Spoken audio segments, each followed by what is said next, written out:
అధికారంలో ఉన్న వారిపై 1000 కళ్ళుంటాయి.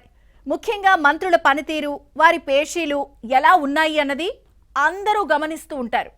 పైరవీకారులు వారి చుట్టూ చేరుతూ ఉంటారు. పనులు చేయించుకునేందుకు డబ్బాస చూపుతారు. అందుకనే ఆరోపణలు రాకుండా చూసుకోవాల్సిన బాధ్యత మంత్రులపైనే ఉంది.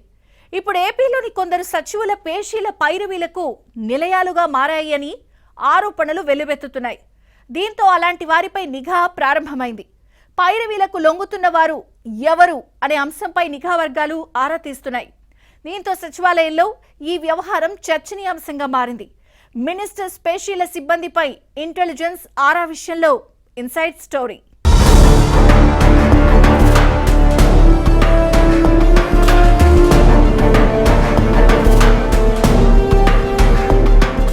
ఏపీలోని కొందరు మంత్రుల తీరు మారడం లేదు. పేషీల్లో పనిచేస్తున్న సిబ్బంది చేతివాటంతో కూటమి ప్రభుత్వానికి చెడ్డ పేరు వస్తుందని ముఖ్యమంత్రి చంద్రబాబు పదే పదే చెబుతున్నా పట్టించుకునే దిక్కు లేకుండా పోయింది. సీఎం ఆదేశాలకు బేఖతారు చేస్తూ ఏముందిలే ఎప్పుడూ చెప్పేవే కదా అంటూ లైట్ తీసుకుంటున్నారు. ఎంతైనా ముఖ్యమంత్రికి అన్ని విషయాలు, వ్యవహారాలు తెలుస్తాయి. ఎవరేం చేస్తున్నారో సమాచారం ఉంటుంది. అందరి జాతకాలు ఉంటాయి. ఎంత చెప్పినా మంత్రుల్లో మార్పు రాకపోవడంతో తానే మారాలనుకున్నారు ఏపీ సీఎం చంద్రబాబు. దీంతో అలాంటి వారిపై ముఖ్యమంత్రి కార్యాలయం నిఘా పెట్టింది. ఇంకేముంది, మంత్రులతో పాటు వారి దగ్గర పనిచేస్తున్న సిబ్బందిలో టెన్షన్ మొదలైంది. ఇప్పటికే కొందరు పీలపై అవినీతి ఆరోపణలు రావడంతో అలాంటి వారిని తొలగించారు. కానీ ఇంకా మార్పు రాలేదన్న విషయం ముఖ్యమంత్రి దృష్టికి వచ్చింది. దీంతో పేషీల ప్రక్షాళనపై సీఎం చంద్రబాబు స్వయంగా దృష్టి పెట్టారు.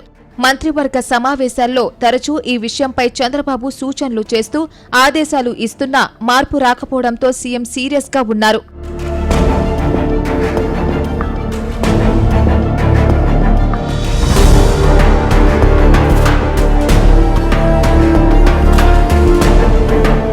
కూటమి ప్రభుత్వం అధికారంలోకి వచ్చిన తర్వాత రాష్ట్రంలో అభివృద్ధి, సంక్షేమ కార్యక్రమాలపై ప్రత్యేకంగా దృష్టి పెట్టింది. వైసీపీ హయాంలో దెబ్బతిన్న వ్యవస్థలను చక్కదిద్దుతున్నామని ముఖ్యమంత్రి చంద్రబాబు నాయుడు పదే పదే చెబుతున్నారు. ఆర్థిక పరిస్థితి సహకరించకపోయినా కేంద్ర ప్రభుత్వ సహకారంతో రాజధాని అమరావతి, పోలవరం ప్రాజెక్టుకు నిధులు సమీకరించారు. రాష్ట్రంలో పేరుకుపోయిన బకాయిలపై దృష్టి పెట్టారు. అభివృద్ధి, సంక్షేమ కార్యక్రమాలను క్షేత్రస్థాయిలో అమలు చేసే బాధ్యత జిల్లా మంత్రులతో పాటు ఇన్ఛార్జ్ మంత్రులు కూడా తీసుకోవాలని సీఎం పదే పదే చెబుతున్నారు. జిల్లా స్థాయిలో సమన్వయం బాధ్యత కూడా ఇన్ఛార్జ్ మంత్రులదేనని కేబినెట్ సమావేశాల్లో హితబోధ చేస్తున్నారు. దీంతో వీరి పాత్ర కూటమి ప్రభుత్వంలో కీలకంగా మారింది. ఈ క్రమంలోనే పేషీలపై ఇప్పుడు చర్చ ప్రారంభమైంది. కొందరు మంత్రుల పేషీలపై ఆరోపణలు వెల్లువెత్తడమే కాకుండా వ్యవహారాలు ముఖ్యమంత్రి చంద్రబాబు నాయుడు వరకు వెళ్లాయి.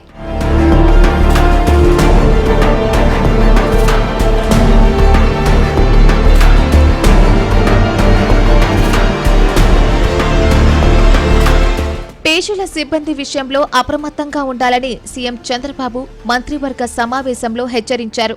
ఆ తర్వాత కొందరు అమాత్యులు తమ సిబ్బందిని మార్చివేశారు. మరికొందరి మంత్రుల పేషీ సిబ్బంది పైరవీలు నడుపుతున్నారని, ప్రలోభాలకు గురి అవుతున్నారని ముఖ్యమంత్రికి ఫిర్యాదులు అందాయి. దీంతో వాటిపై వెంటనే విచారణ జరపాలని ముఖ్యమంత్రి నిఘా వర్గాలను ఆదేశించినట్టు తెలిసింది. అంతేకాదు, ముఖ్యమంత్రి తన సొంత మార్గాల ద్వారా కూడా ఆరోపణలు వచ్చిన పేషీలపై విచారణ జరిపిస్తున్నారు.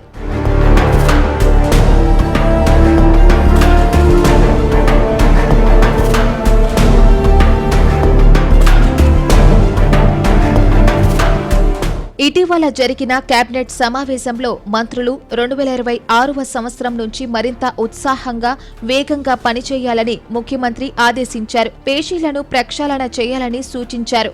ఆకస్మిక తనిఖీలు చేయాలన్న నిర్ణయానికి సీఎం వచ్చారు. నిఘా వర్గాలతో పాటు సొంత వేగుల ద్వారా తెప్పించుకున్న నివేదికల ఆధారంగా అతి త్వరలో కొందరు మంత్రుల పేషీల్లోని సిబ్బందిపై వేటు వేసే అవకాశముందని సమాచారం. సీనియర్ మంత్రులు తమ దగ్గర పనిచేస్తున్న సిబ్బందిని వదిలించుకోకుండా అక్కడే కొనసాగించడం మంచిది కాదని నేరుగా వారికే చెప్పాలని చంద్రబాబు నిర్ణయించినట్లు తెలిసింది.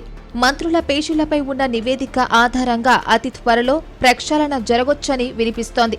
ఈ వ్యవహారం ఇప్పుడు సచివాలయంలో చర్చనీయాంశంగా మారింది. ఈ విషయంలో ఏం జరుగుతుందో చూడాలి.